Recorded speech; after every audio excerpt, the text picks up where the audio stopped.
Guys, this is crazy.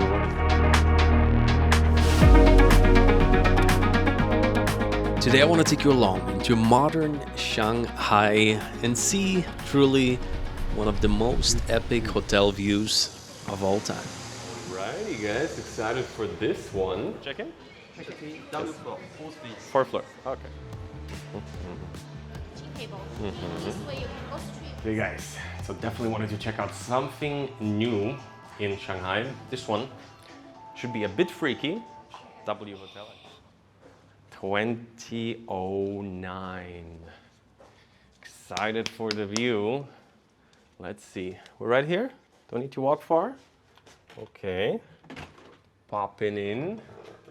Wow, very colorful. Might be the most colorful. Ooh. Crazy. That is a crazy view. Whew. We can enjoy the crowds tonight from here. Alrighty guys, to give you a quick room tour, I mean very funky, the W hotels all over the world, that's kind of what they stand for. Colorful, expressive, and in such locations, I mean I feel like the interior matches in many ways the skyline, especially in the evening. So just give you a quick idea, we got a big bed, so Alex as of right now should be getting her own room. We'll check on that as well, but just the kind of like all the little details. We got a pretty little coffee machine. We got some white rabbit candy and the bathroom, of course. Wow, H2O, very specific. Shower, bathroom, got a little bathtub here. Here, this light almost, if you have a drink, probably gets you going. Huge wardrobe, which is nice to store all your stuff in there. Nice TV, and I think what is really cool is like these double mirrors. So when you walk in, you see the Pearl Tower in this mirror. When you're walking over here, so basically like endless skyline, and I cannot wait for the evening. So they should have a pool. I'm excited about that. Actually, one of the main viewpoints in the city is the stage up there in this building. Newly opened viewpoint to get pretty much the exact view we're getting from here. So, wow, definitely a good, it's like a little bit different of the location of the most other prime hotels. So there is a couple of definitely hotels here, but still most are kind of like in the Bund or even in the Pudong area. In the Pudong area, maybe cool inside, you look at everything, but here you get a very unique perspective because most of the time, kind of like the Shanghai Tower is to the right, the Pearl Tower here, the Pearl Tower is really in focus. It's the first thing that is coming up, and I'm super pumped to see it in the evening. So let me give you a quick tour throughout the next day for you, next couple of minutes of the W Shanghai. Okay, have a good day. You too. Oh, look at that. Nice. So I'm like, smell fresh.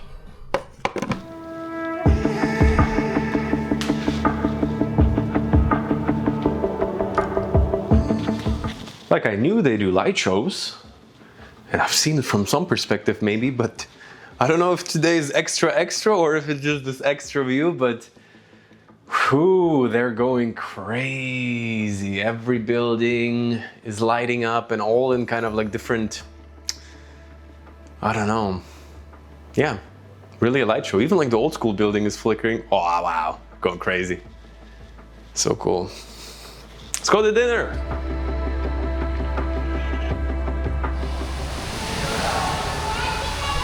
Guys, as you see, I am nice and wet right now. That is actually the name of the pool bar here, Wet. And the pool was closing any moment. I was begging the guy to allow me to take a couple of shots, even though he was closing it down, because the view here is absolutely insane. I'm not sure why they closed the pool. They have one indoor one outdoor one. My guess is because at this time also the bar next to the pool opens where you can get nice drinks with this amazing view. Maybe that's the connection.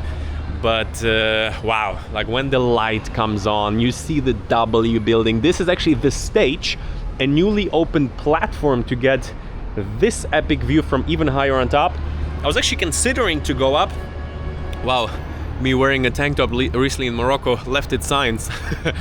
I was actually considering to go to that stage up there, but honestly I feel like the view we're getting here is more than enough. It's just like a higher angle, but whoo! Beautiful, beautiful facilities at the W. It's the weekend right now, so it's very busy.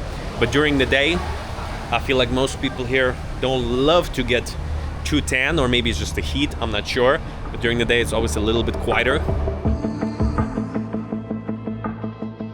You know, with all the traveling I do, different countries, different hotel rooms, you're on flights, and sometimes, especially when you want to sleep, it can get real noisy. And you know, I personally like to listen to a podcast when I fall asleep, and there's usually two problems. Number one is like more regular headphones, noise canceling might not be the best, and also once you want to sleep on the side, your ears are pretty much breaking. And this is why most recently I've been using the soundcore Sleep A30, today's video sponsor. So in the box, it actually comes with these super nice extra foam tips, and what that does for you is you get extra noise canceling, different sizes, super sleek, slide open like that. It's not only smart noise canceling. With this box, when I heard about it, I thought it was absolutely crazy. This is a snore detector. This charging case right here, it detects snoring in real time, and the earbuds play adaptive masking audio based on the actual snore pattern.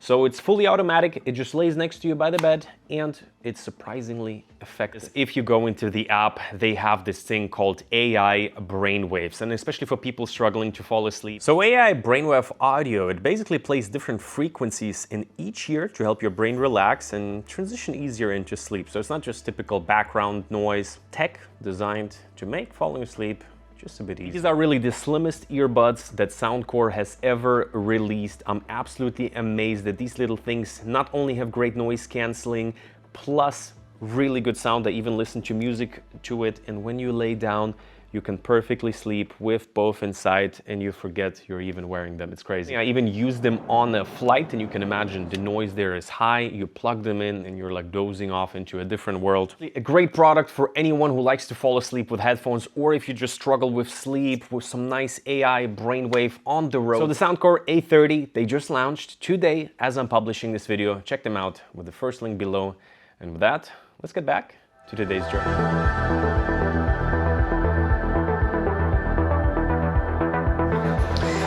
So tonight, guys, we are gonna check out the Chinese restaurant, and I didn't expect that much, but wow. Good evening, hello. Nice.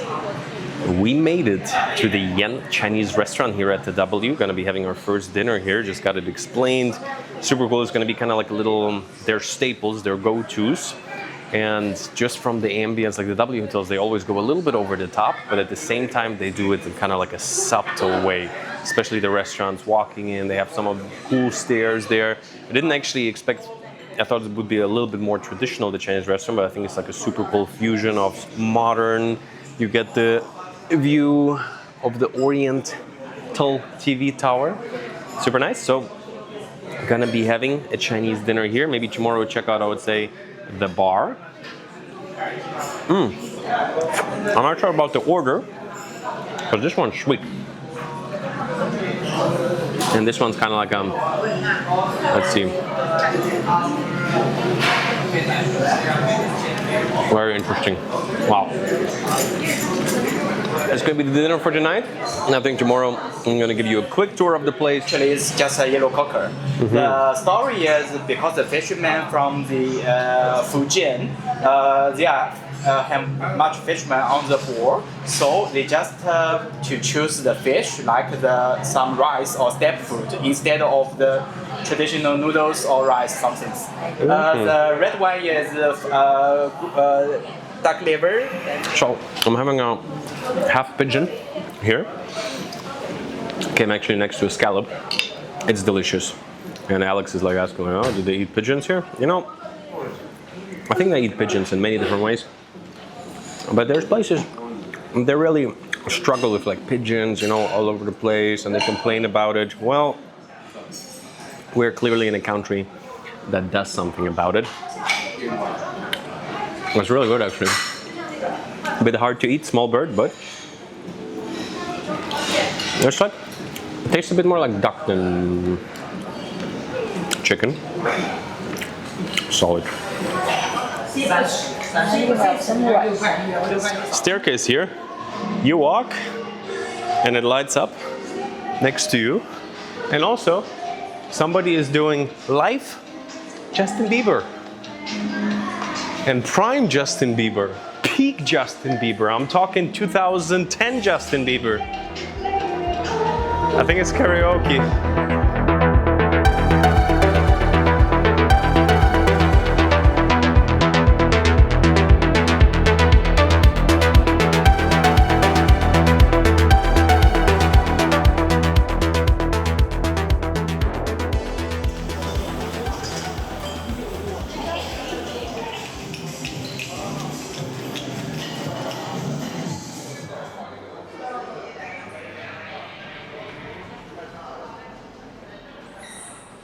Okay guys, let's go for another look of Shanghai. Right now it's super rainy, but according to the next couple of days it should clear up.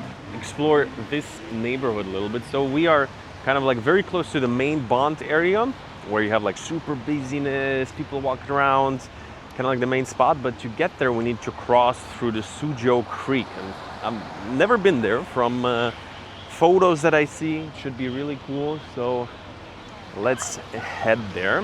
Okay, let's go to the left. Shanghai on a rainy, slightly cloudy day. It is actually quite a crazy thing. The clouds move so fast on the skyline so far every single day. And when it's sunny, it's actually really, really nice, but it's interesting. In the middle of the summer, having some rain, the shared bikes of China. Other cities actually have e-bikes, kind of like this one, but they're new, that you can rent. Shanghai only bicycles. Here on the ground, you're basically walking through the Shanghai history. 1843 looked like this. Then we have 65. Wow, that's really cool actually. People taking some photos of it. 1990, 36, 51. You see, it's a walk through history. What happened during my birthday? 1996, they started to open up the malls. That is how it looked in 2006, less than 20 years ago. And this is how it looks in 2025. Looks like they have some like silver egg, very popular, a line to take a photo with it. And in the back, the reveal of the skyline. And so right now by the North Bund, and I gotta tell you, from here personally I feel like you get an even more massive perspective because you have the canal flowing in here. You see all the skyline all the way back, some bridge, giant skyline, and the main area, which is really a big role in today's video. Yeah. Tell me, like, first time in Asia. First time in Asia, starting off with China. I mean, it's just really impressive. Everywhere I look, I'm just so impressed by everything. Even on a rainy and cloudy day like today, I could just walk around here. You told me like your neck hurts from all the yeah. Maybe not, maybe neck hurts in general, but to be fair, you do walk around like this. I was like, And yeah, how was the hotel? How was your room? Wow, amazing. It's crazy, huh? Nothing I've ever experienced before. And So, the best view of the city, arguably. I would say so. So let's walk a little bit further down.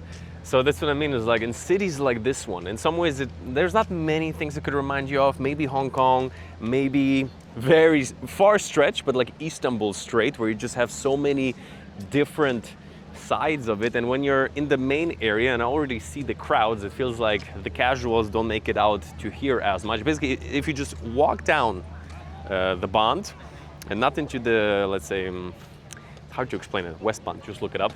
Here a little bit more quiet, more peaceful, just thinking about the fact of if I would be staying longer here, come out here in the mornings, because I don't know what it is, maybe a couple of grandmas exercising in the morning, but it doesn't seem like such a big morning city, because whenever I look out and beat out of the window, it's always quiet and peaceful in the evenings, always crazy. It feels like every day is a weekend in Shanghai. And so there's supposed to be like these really cool bridges. I want to check it out. Today probably not the best weather conditions, but definitely gonna make sure to get some more shots also. But I feel like Shanghai is one of those cities where you don't even need, like for example, staying in a super nice hotel with a view, great.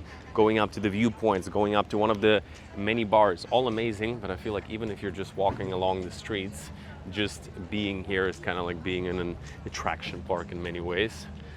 And yeah, let's see. And so we made it to the Suzhou Creek.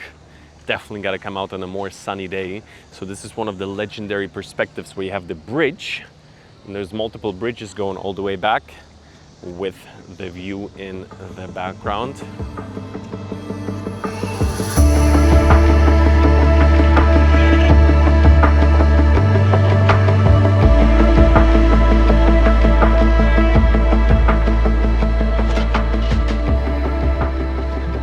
Guys, good evening. What a sick view. This hotel, I think, especially when it was established, it's almost impossible to stand in front of the W to get a photo because everybody wants one. Today, actually super gloomy day, but still, you know, with this type of light show, no gloomy day can hold you back. So we're gonna have a couple of drinks, something simple, maybe a snack at the bar. Tried the restaurant yesterday. I think on a sunny day, this is probably one of the best spots in the whole city. Those pages. Not really. I'm just wondering, I'm sure all of them are really pretty. What do you think? What looks like a bit more nice for photos so I don't look like a girl? What do you think? Guys, this is crazy. We were the first time when the first night checked in, and then in the evening I was actually about to head out, and then I see the view starts to go crazy. 7 p.m. on the dot. And then it repeats. So first the Oriental Tower does a bit of a party, and then everybody joins, and it's like synchronized multiple light shows. I don't know if it's just on the weekend or if it's all week long. I think it's a weekend thing. In Hong Kong, they have it once a night like that. Crazy. So what I was actually talking about before is that right now on a bit of a windy, slightly rainy day, still super nice. Like with this type of light show, you cannot mess up the view. It's going to be always good, even if the J Tower, the tallest one, is behind the clouds. It's actually like a cool effect. But the thing is that I think on a sunny day, I've seen many photos from here, even people I know, when it's like really busy, you have this terrace, it's open, it's large, you'll probably always have a nice breeze here. Super spot. Orders actually some drinks and food even, and I think it was like 65 yuan or something like that. So we're looking at like $8 or something in such a place. I mean, let's see what we get. That's going to be the night. See you tomorrow.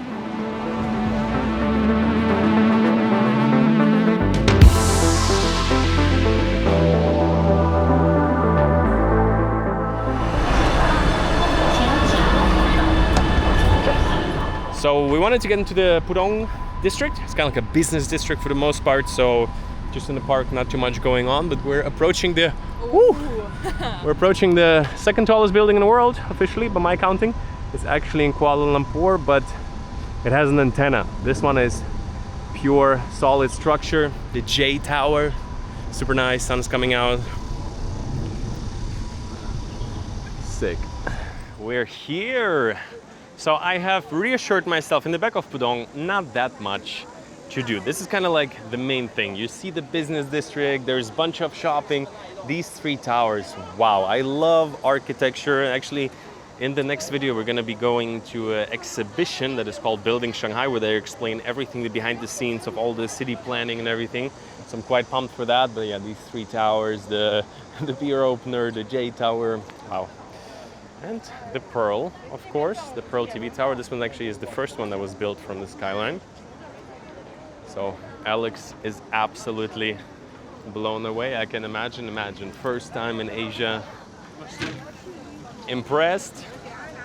Impressed? So impressed. It's Yeah. so cool. Let's walk to the ball, I would say, and there's cool malls. We can cool down a bit. So real quick passing through one of the fancy malls here. Feels like they have like 4 or 5 of them right next to each other.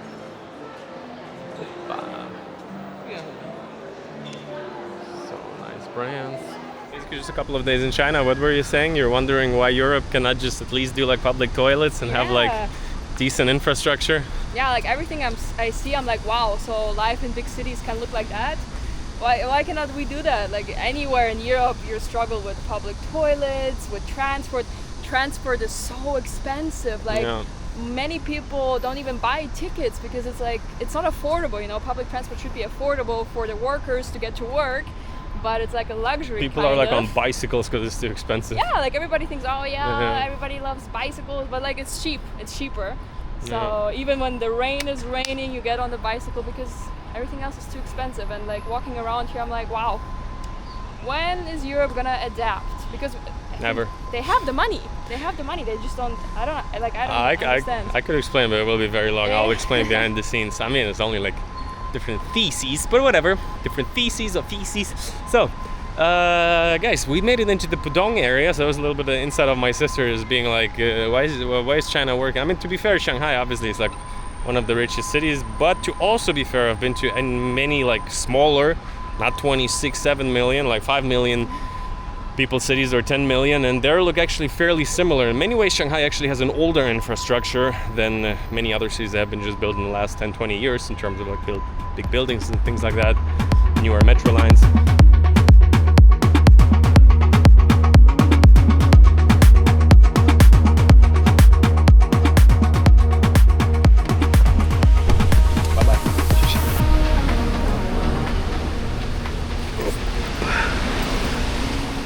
In Shanghai Pudong Airport for actually the third time on this trip. So after spending my last day in Shanghai, it was time to head out, boarding China Eastern and flying to Cairo. A bit more about that in the next video. Thank you, 谢谢.